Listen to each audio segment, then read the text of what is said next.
જિલ્લાના સુપ્રસિદ્ધ યાત્રાધામ સાળંગપુર સ્થિત બિરાજમાન શ્રી કષ્ટભંજન હનુમાનજી દાદા પ્રત્યે ભક્તોમાં અતૂટ શ્રદ્ધા છે। ત્યારે આજરોજ પવિત્ર શનિવાર નિમિત્તે શાસ્ત્રી સ્વામી હરિપ્રકાશ દાસ અથાણાવાળાની પ્રેરણાથી એવં કોઠારી વિવેક સાગર દાસ સ્વામીના માર્ગદર્શનથી ભવ્ય ઉજવણી કરવામાં આવી હતી।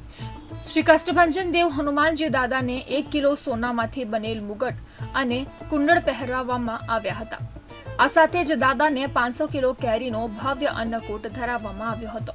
વહેલી સવારે મંગળા આરતી અને શણગાર આરતી કરવામાં આવી હતી।